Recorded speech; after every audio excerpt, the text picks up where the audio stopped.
She's not from around here. It was a cold Friday night. The city was quiet, and Rayan sat on his couch with a warm blanket and a half-eaten pizza. His favorite sci-fi show played softly on the TV. He was tired after a long day at work and ready to relax. Life was normal until the doorbell rang. He looked at the clock, 11:27 p.m. Strange, he wasn't expecting anyone. Maybe a neighbor, he thought. Rayan walked to the door, opened it slightly, and froze. Standing outside, in the dim yellow light, was Zara, his quiet, strange coworker from the office. Her long black coat was soaked from the rain, her eyes wide with fear. "Zara?" he asked, surprised.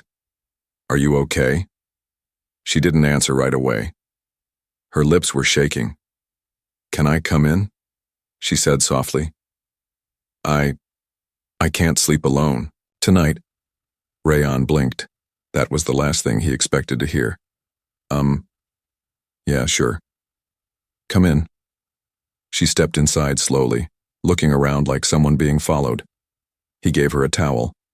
She sat on the edge of the couch, hands tight together. Her skin looked pale. Her eyes kept jumping to the window like she expected something or someone to appear. Rayan sat across from her, confused and concerned. "Did something happen? Did someone follow you?" he asked. Zara didn't look at him. Her voice was quiet. "They know where I am now. I stayed too long." "Who knows?" he asked. She finally looked at him, and what he saw in her eyes wasn't fear. It was panic. Real, deep panic. "I thought I could hide here," she said. "Blend in, just until they gave up. But they never stopped looking." Rayan tried to stay calm. Maybe she had a stalker. Maybe she needed help. But something felt off. Zara rubbed her wrist, and for a moment something strange happened. A soft blue glow appeared under her skin, like a tattoo made of light. Then it faded. Rayan blinked. What was that?" Zara looked at her wrist, then quickly pulled down her sleeve. "Nothing. Just nothing." "No, I saw something. Your arm was glowing." She stood up fast. "I shouldn't have come. I'm sorry." "No, wait," Rayan said. "You show up at my door, scared, talking about hiding, glowing tattoos.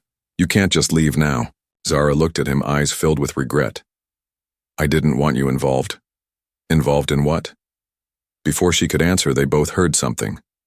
A sharp barking sound outside. Zara jumped back, knocking over a glass. Rayan looked out the window. Just a dog, nothing else. But Zara was shaking. Her hands were covering her ears. "I can't take it anymore," she whispered. "The sounds, the lights, the pressure in my head. It's getting louder." Rayan took a step closer. "Zara, please, tell me what's going on." She looked up at him, and this time her eyes, her pupils were different. Not round, not human. "I'm not from here," she said. Rayan stared at her. "What do you mean, like another country?" Zara gave a small, sad smile. "No, Rayan, not another country, another world." Silence. Rayan laughed nervously. "Okay, now I know you're joking." "I wish I was," she said. The light from the window flickered. The TV turned off by itself. And then, the house grew cold. Too cold. Zara grabbed Rayan's hand. Her touch felt strange, like static, buzzing under his skin. "They found me," she whispered. "And now they'll find you too." Rayan pulled his hand back. "Wait, who's they? What do they want?" She looked at him with eyes that didn't belong to Earth. "They erase people, Rayan. Not just from life, from memory. Like they were never born. I escaped. I've been hiding here. But they've come to take me back." And then, the power went out. The room fell into darkness. Only the light from her arm glowed now, pulsing, like a heartbeat. From outside, the sound of footsteps on the wet street grew louder. Zara backed away from the door. "They're here," she whispered. "They don't knock." The Coworker files. Rayan didn't sleep that night. After the lights went out, and the glowing mark on Zara's arm dimmed, everything went still. Too still. The kind of quiet that hurts your ears. They sat together in the dark, listening. No more footsteps. No barking dogs. Nothing. Just silence. By morning, the power returned. But nothing felt normal. Not even breakfast. Rayan made coffee. Zara didn't want any.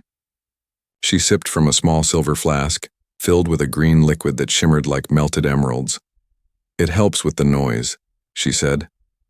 Rayan watched her, trying to process everything. He wanted to ask questions, so many, but his brain was still buffering like a slow internet video. "You said you're from another world," he finally said. Zara nodded but didn't speak. "Why Earth?" he asked. "I didn't choose Earth," she replied. "I crashed here." That made Rayan pause. "Crashed?" Zara stood up and walked to the window, pulling the curtain just an inch. 3 years ago, I landed in the mountains outside this city. My ship broke. I hid in the forest until I could learn your language, your behavior. I watched humans. I copied them." "You mean?" Rayan gulped. "You learned English in the woods?" She turned to him, her voice calm. "I learned 32 languages in 2 months. Rayan stared. His coffee suddenly tasted bland. "And you got a job at my office because I needed to blend in. Office jobs are perfect. No questions, no deep connections, just paper and screens." Rayan almost laughed. Almost. "Yeah, except humans talk. We gossip. We overshare. But you? You were quiet. I couldn't afford mistakes," she said. "One wrong sentence, one strange reaction, and I'd be exposed." Rayan rubbed his temples. He suddenly remembered her first day at work. Everyone had introduced themselves. She just nodded and wrote something in her notebook. "Your notebook," he said. "That black one you always carry." Zara hesitated. "Show me," Rayan said. After a moment, she pulled it out of her coat. The notebook looked normal, plain, cover, no labels. But when Rayan opened it, the pages weren't made of paper. They felt smooth like plastic. But when he tilted them under the light, lines of alien symbols appeared, like invisible ink reacting to his movement. "What is this?" he whispered. Zara took the notebook back. "My survival manual. Translations, symbols, emergency frequencies." "Why did you come to me?" Rayan asked. "Out of all people?" She looked away. "Because you see things others don't. You notice the quiet ones." Before he could reply, her body tensed. She stood very still. "They're scanning again," she whispered. Rayan couldn't feel anything. But Zara closed her eyes, holding her forehead like it hurt. "They send waves, memory disruptors. If you're near me when they arrive, your brain might start forgetting." "Like what?" "Like your mother's name, or how to tie your shoes." Rayan took a step back. "Are you dangerous?" Zara looked hurt. "Not to you. But they think I'm a threat. Because I left." "Left what?" Zara sat down. "My planet. It's peaceful, beautiful. But peace there comes at a cost. We're not allowed to feel too much. No anger, no sadness, no love. Emotions are controlled, trained out of us. I couldn't live like that, so I ran." She showed him another mark on her collarbone. This one was red. A brand, a rebel mark. Outside, the sky turned gray. Thunder rolled across the city, though no rain followed. The air felt heavy again. Zara stood quickly. "They're coming closer." Rayan looked out the window but saw nothing unusual, just cloudy skies and empty streets. "I don't see anyone." "You won't, not until it's too late." She grabbed her notebook and flipped to a page. The symbols shifted and changed, then stopped. "I need to go underground," she said. "They won't scan that deep. There's a service tunnel near the metro station." Rayan stared at her. "Why are you telling me all this?" "Because now they've seen you. touched your presence. They'll want to erase you too. Unless, what? Unless you help me hide again. If I connect your memory to mine, they can't separate us without damaging both. That sounded terrifying, but also kind of amazing. Like a mental fusion? Yes, she said. But it's temporary. Just long enough for me to reach the tunnel. Ryan thought about it. His hands were sweating. His brain said, run, but his gut said, help her. He nodded. What do I have to do? Zara reached into her coat and pulled out a small silver object. Like a coin, but floating above her palm. Put your forehead against mine, she said. He hesitated. Ryan, she said softly, you noticed me when no one else did. That matters. Maybe more than you know. He stepped forward. Their foreheads touched. The coin began to spin, and suddenly, he saw everything. A flash of stars, a city made of crystal and sound, creatures without form, made of pure light. He felt everything she had felt, fear, wonder, loneliness, hope, then darkness. When he opened his eyes, Zara was gone, but her notebook was still on the table, and outside the window a man in a black suit was staring directly at him. Visitors from home. The man in the black suit didn't blink. He stood perfectly still across the street. No umbrella, even though light rain had begun to fall. Just standing, watching. Ryan froze. His heartbeat jumped into panic mode. His instincts screamed, close the curtain, hide, run. But something kept him rooted to the spot. His eyes locked on the stranger. Then the man tilted his head, not like a human, more like a puppet, or an insect trying to understand what it's looking at. Ryan stepped back and shut the curtain in one fast motion. The notebook. It was still on the table. Zara had left it behind. Maybe by mistake, or maybe on purpose. Ryan picked it up. The surface was warm now. The symbols on the cover pulsed like a heartbeat. Thump, thump, thump. He opened the first page. The writing was in those strange, glowing lines again. But this time, he could understand it. Memory link active. Host, Rayon K connection level, 8% protection status, weak but growing caution, recallers detected in proximity. What the hell is a recaller? He whispered. As if to answer him, there was a knock on the door. Not the doorbell. A knock. 3 slow knocks. Knock. Knock. Knock. Rayon's breath caught in his throat. He walked slowly to the door and peered through the peephole. The man in the black suit was gone. But now there were 2 of them, both wearing black suits.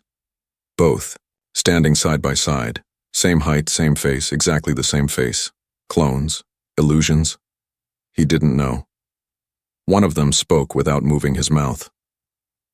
Ryan Kashif, please open the door. We are here on behalf of the Universal Harmony Authority. How do you know my name? Rayon shouted through the door. You are in temporary possession of classified material. The notebook. It must be returned. Its owner is not allowed to influence Earth-based civilians. Rayon stepped back, clutching the notebook like a lifeline.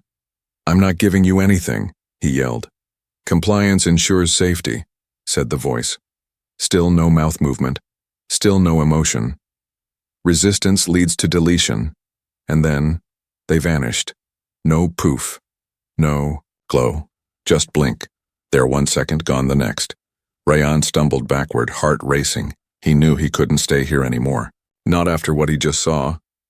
Not after the memory connection. He shoved the notebook into his backpack, grabbed his coat, and ran out the back door. The metro station. The city felt wrong.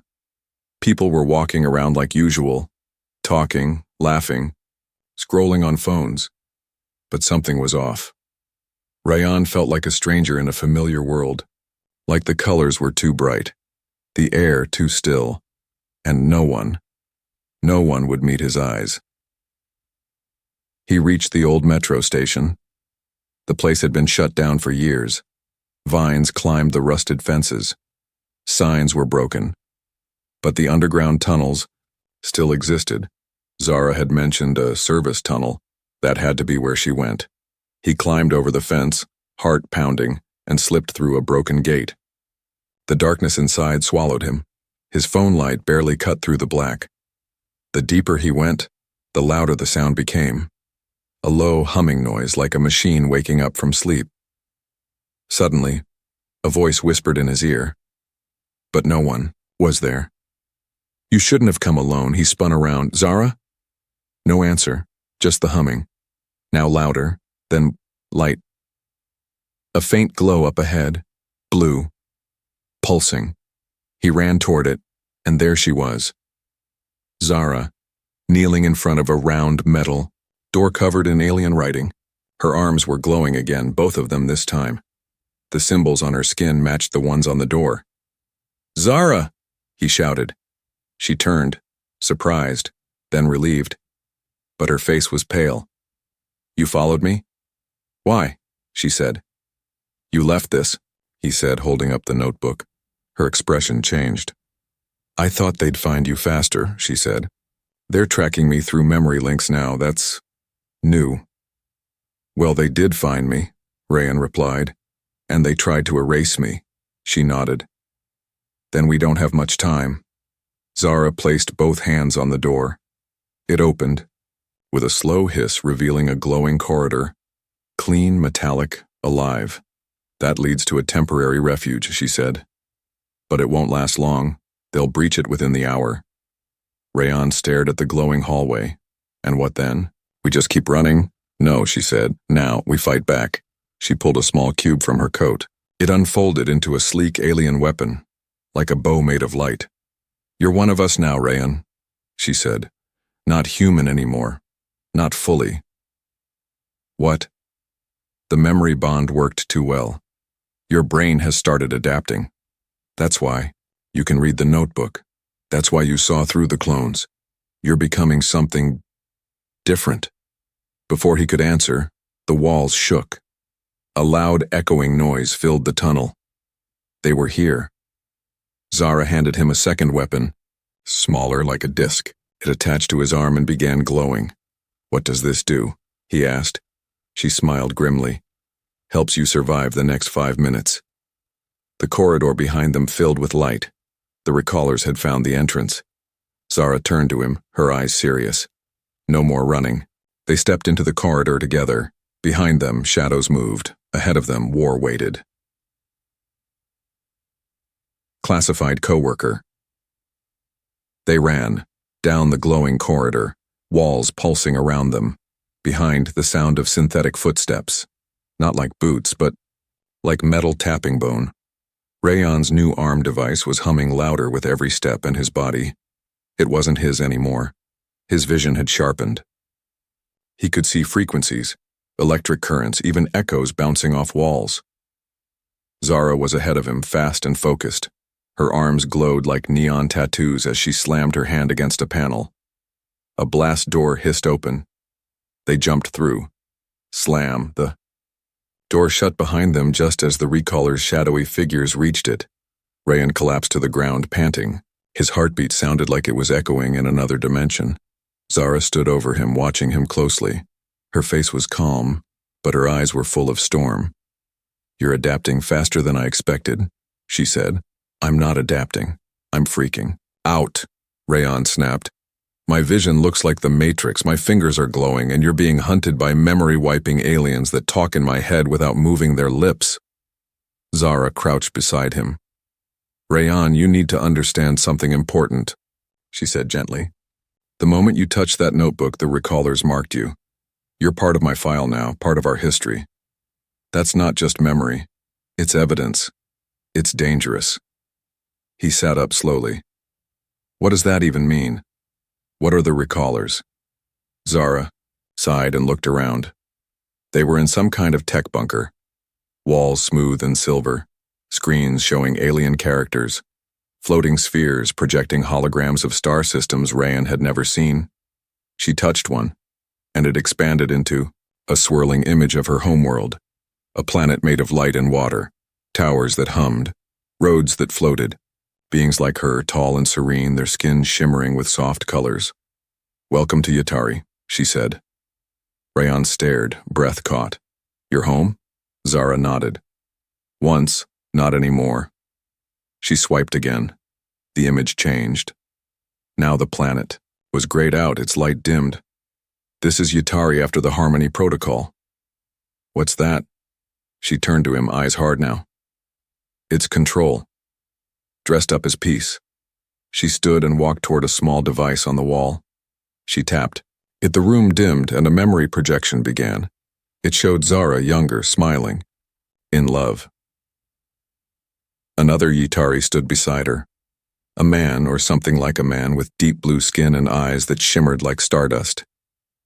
His name was Even, she said quietly. He loved art, music, stories. But under the Harmony Protocol, we weren't allowed to love. Too much emotion was considered disruptive. Rayan watched, feeling a chill rise in his spine. So what did they do? Zara's voice broke. They erased him, not just from society, from memory, from all records, as if he never existed. The image faded. Just her now, standing alone. I refused to forget. I fought the erasure. I made illegal copies of memories, backup files. That's what the notebook is, a forbidden archive. Rayan looked at the backpack on the floor, suddenly realizing it was far more than a sci-fi diary. It's proof that your world kills the past. Zara nodded. That's why I ran. I crashed here. I hid in your society. I thought Earth was untouched. And now they want the notebook back. Because it's the only thing that remembers what they erased. A soft sound interrupted them, like glass cracking from the inside. Zara's eyes widened. They're breaching. One of the holographic screens turned red. The recallers were using echo tech, bending frequency around space to phase through walls. "We have 3 minutes," she said. "If they reach this room, we're both wiped." "Then what do we do?" Rayan asked, standing up, heart thudding. Again. Zara reached into her coat, this time not for a weapon but for a small black cube. It glowed faintly. She handed it to him. "This is a key," she said, "to a data vault under Earth's crust. A hidden server built by another rebel. Years ago. If I'm erased, you have to get there." "You're talking like you're not making it," Rayan said. "I'm not leaving you." Zara smiled sadly. "I was never meant to stay." Rayan opened his mouth to argue, but the lights flickered, and then a new voice. Not from outside, from inside his head. "The unauthorized memory node must be deleted. Resistance is a violation of galactic unity." Rayan staggered. "They're in my head now." Zara stepped forward. "They're trying to make you forget me. It starts slow. A name, a face, then your own memories. If you don't fight it, you'll wake up in your bed with no idea who I am." He shook his head. "No, I won't forget you." "Then hold on to something real," she said. "Anchor me." Zara stepped close and, without warning, took his hand and pressed it to her heart. "Feel that?" she said. "That's not protocol, that's me."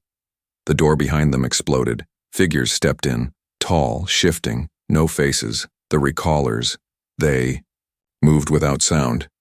They reached out with hands that vibrated instead of touched.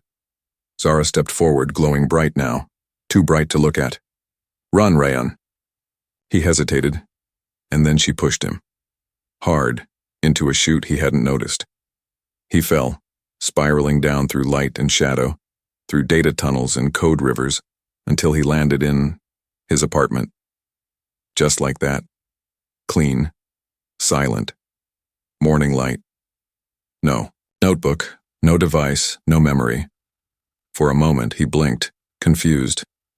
Did I dream something? He rubbed his head. Everything felt fuzzy. But as he turned to the table, there it was. A note. "You remembered the heartbeat. So I remember you. Z. Escape Plan Beta." Previously on my alien coworker, Zara sacrificed herself to send Rayan back. He woke up in his apartment. No signs of Zara, no glowing notebook, no intergalactic chases. But something's wrong with the world. Very wrong. The Yao. Toaster blinked at him. Literally blinked. Just once. Then it was a toaster again. Rayan rubbed his eyes. What the hell is happening to me? It had been 3 days since the dream. Except it didn't feel like a dream. It felt downloaded. Like someone had dropped a movie straight into his brain. Zara. The recallers. The memory connection, the rebels. It had all been too real. But when he tried to talk to people about it, his coworker Greg replied, Zara? Nah, man, I don't. Think anyone named that works here, HR? You've always worked in that cubicle alone, even his emails, scrubbed, as if she'd never existed. But something had survived, a black cube, no bigger than a dice. He found it 2 nights ago, in his coat pocket. He had no idea how it got there. Sometimes it glowed. Sometimes it whispered. Last night it projected a map on his ceiling, a pulsing red X under the city, beneath the crust, with just 2 words hovering above it, Escape Plan Beta. The descent begins. Rayan now stood inside an abandoned subway station, staring at a sealed maintenance hatch behind a broken vending machine. His pulse thudded like a war drum. The cube, in his pocket, glowed, pulsing faster as he got closer. He looked around. No one. He reached for the latch. Click. The door unlocked by itself. Zara, he whispered. You thought of everything. The tunnel beyond was alive. Strange technology lit the path. The walls were smooth and shimmered faintly, like they had been grown, not built. Each step deeper made the cube pulse brighter. Finally, the tunnel opened into a circular chamber filled with floating hexagons of light. They spun like puzzle pieces. In the center stood a massive sphere, a server core. Floating above it, Zara, or something like her. Her body was made of light now. Her voice echoed in the air and inside his head. Hello, Rayan. You made it. That means I didn't fail. He stepped forward. You're alive? Not exactly. This version of me is a memory backup. I stored it in the cube you carried. Just enough consciousness to guide you. Rayan's throat tightened. I remember everything now. They tried to wipe it, but I held on. The light Zara smiled. Then you're more than I hoped for. You're what we need next. Suddenly the walls shook. Dust fell from above. The sphere began flashing. Rayan looked around, panicked. They found us? They always do, Zara said. But now we strike back. Data that can break a planet. Zara raised her hand and projected a hologram. Millions of faces, names, places. These are the erased. Artists, scientists, poets, rebels, lovers, entire cultures. People the recallers deleted to maintain galactic order. The images spun faster. But here's the secret. Earth was a storage site, a backup, a hidden vault for memories that couldn't be deleted. That's why they monitor this planet so closely. Rayan's jaw dropped. So we're a hard drive? More like a second brain. Earth's chaos, your stories, your dreams, they preserve the very things Harmony suppresses: unpredictability, creativity, emotion. But now they're planning a full sweep of Earth's memory core. They want to sterilize the planet. Rayan, blood ran cold. How do we stop it? Zara pointed to the cube in his hand. That cube is a key. Insert it into the server core. It will release the suppressed data across Earth's consciousness. Everyone will remember. Even those who were erased. It'll break their system.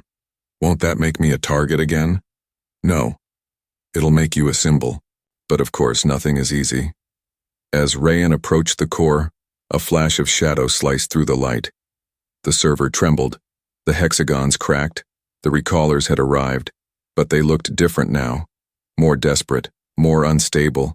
Their form flickered. One moment human, next moment an insectoid blur, then back again. As if holding shape was getting harder.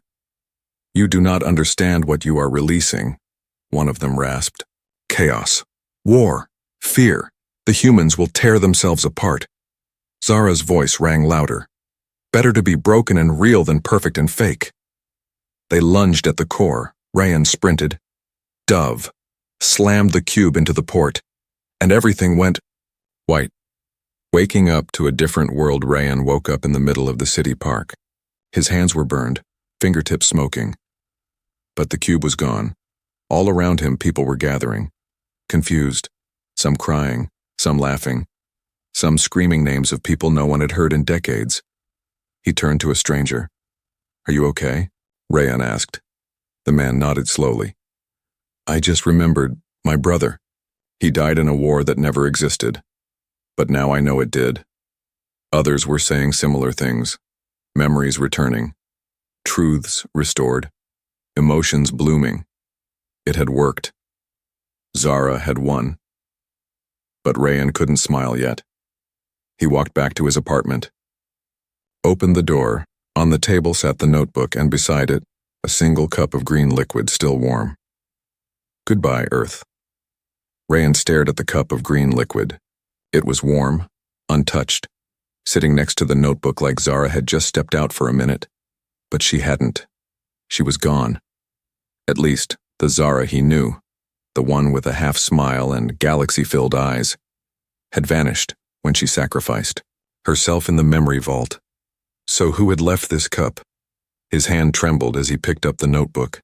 It flickered, new entries glowing across the alien pages. Server unlock successful global memory integration. 72% harmony system. Inactive threat level escalating. Then, a final line blinked into view. Do not trust the sky. Rayan blinked. What the hell does that mean? The ground beneath him suddenly trembled. Not a normal quake, more like the earth shivered. A low-frequency sound filled the room, too deep for human ears, but loud enough to vibrate his bones. Then, a light. Blazing blue, coming from the clouds. He ran to the window. Above the city, a crack had formed in the sky. Not a weather thing, not an illusion. A crack. Like someone had punched a hole through the sky's fabric. From that crack, ships poured out, sleek, dark, pulsing with energy. Not fighter jets, not anything from Earth. These were recallers, but not stealth mode anymore. This was a full-on invasion. Rayan whispered, "Oh no, we broke their system and now they're here to burn." The evidence. Mass awakening, global chaos across the city. People were reacting, and some remembered long-lost family members. Others screamed names of lovers erased. Artists began painting symbols they'd never seen before, but the recallers weren't here to observe. They were here to clean up, erase Earth, wipe the slate. One ship hovered above a power station. A beam of light fired. Psst. The city went dark. No internet, no phones, no satellites. Earth was blind. Unexpected help then.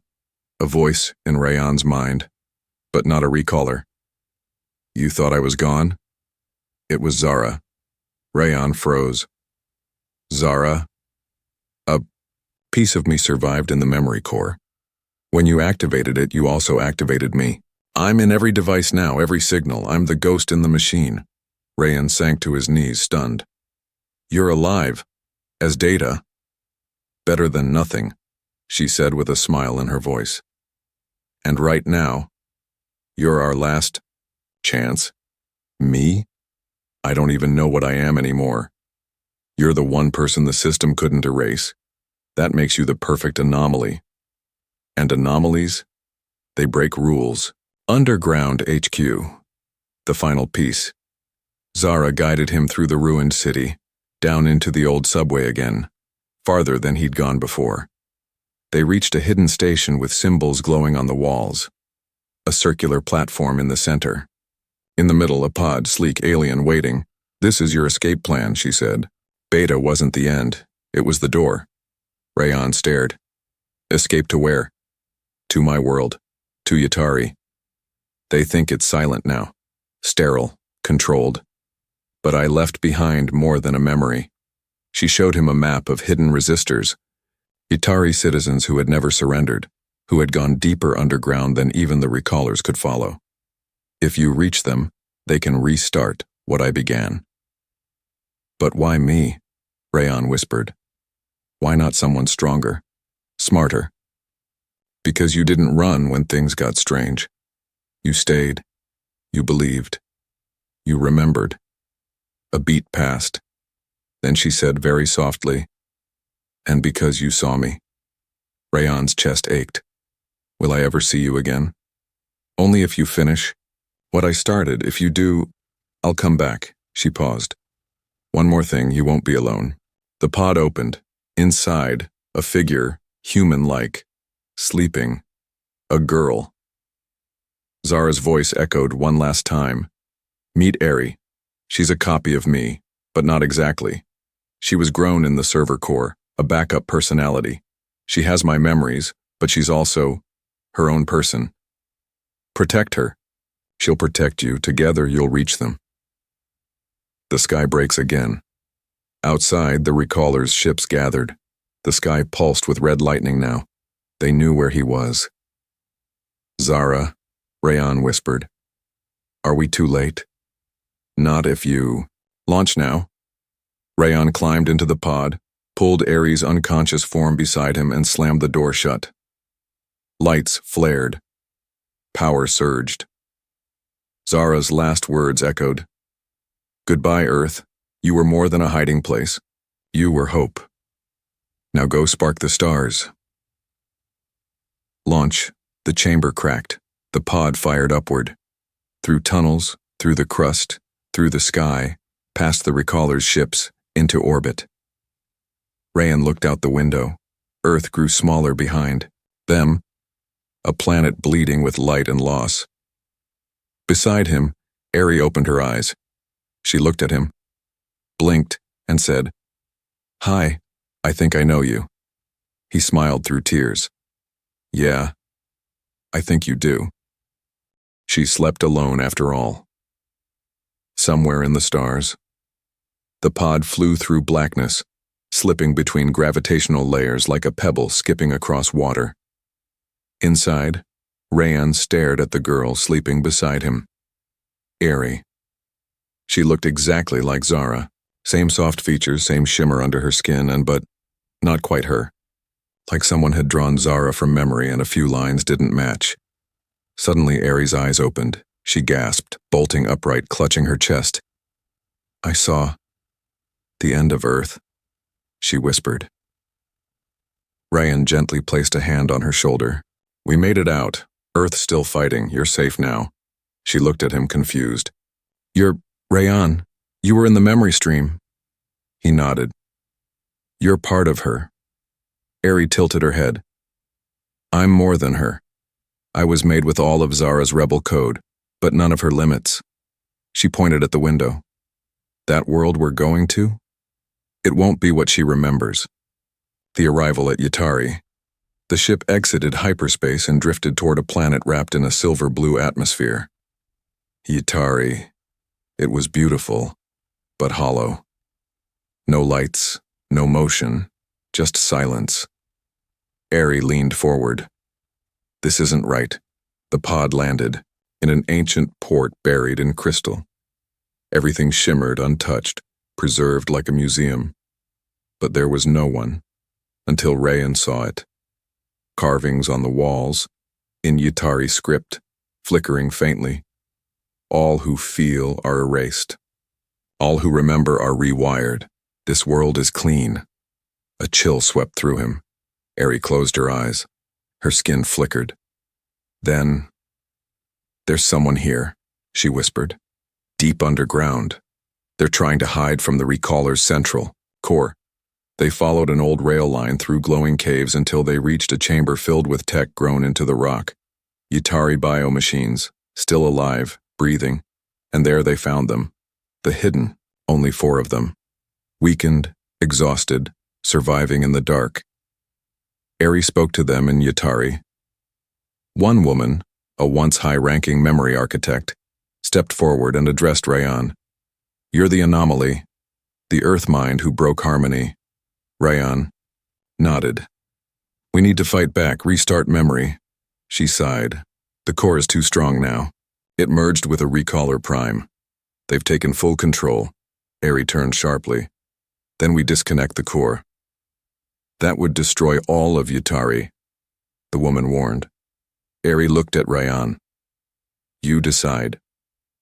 The choice that night, while the others rested, Rayan stood on a balcony overlooking the glowing plains of Yatari. Eri joined him, silent. "You feel it too?" he asked. She nodded. "This world doesn't want to wake up." He looked at her, then whispered, "Zara told me she'd come back, that if I finished her mission I'd see her again." Eri hesitated. "I have her memories," she said softly. "I feel her promises. I dream her dreams. But I'm not her." A pause. "Would you rather she came back, or I become her?" That question hit him harder than anything the recallers ever did. He didn't answer. The final plan. Memory storm. The rebels showed him the main access point, the core bridge. If they could reach it and overload the stream with pure, unfiltered emotion, the system would crash, unable to process so much chaos and beauty at once. It would be like feeding poetry to a robot brain until it broke. They would have to connect directly to the stream. Too much input could kill them. But Rayan didn't hesitate. He was already an anomaly. They wired themselves in. Rayan, Eri, the remaining hidden. They loaded memory files, art, stories, heartbreak, laughter, grief, love songs, smells of burned toast, dreams of flying, children's drawings, the sound of rain on metal roofs, everything. The harmony system had ever tried to erase, then they hit send to the recallers strike back. The core reacted violently. The world above them split. Recallers arrived, thousands, but flickering, unstable, like they were glitching. They tried to breach the chamber. One by one, the hidden were consumed, Ruan clutched her head. "I can't hold it, the data, it's burning." Rayan screamed, "Let it burn." He pushed harder, sending his own memories now. His first day of school, his father's voice, his first heartbreak, the taste of mangoes. In summer, Zara's whisper in the dark, "Remember me." Then the core screamed, not a sound, a frequency, a cry that shattered crystal and made the stars pulse. And then, silence. Waking up, again, Rayan opened his eyes in an empty white room. Eri sat beside him. "Is it over?" he asked. She nodded. The core collapsed. The recallers dissolved. The harmony network is gone. But Yatari? Eri looked away. Broken, but maybe ready to feel again. He stood slowly. Every part of him ached. Not physically, but soul deep. He turned to her. "And you?" "I'm what's left," she said. "Of her. Of this place. Of everything." Then she touched his hand. "But I can still dream." Back on Earth, years later, a small bookstore. A man sits alone sipping tea surrounded by journals and drawings of stars. He teaches writing now, stories of memory, of planets, of women who were never quite human. No one remembers the invasion. No one remembers the sky cracking open except him, and sometimes, when he closes his eyes, he sees her, not Eri, not Zara, but both, smiling, then fading, and once in a while. On stormy nights, the doorbell rings. He opens it. No one's there, but a cup of green liquid waits on the doorstep, still warm.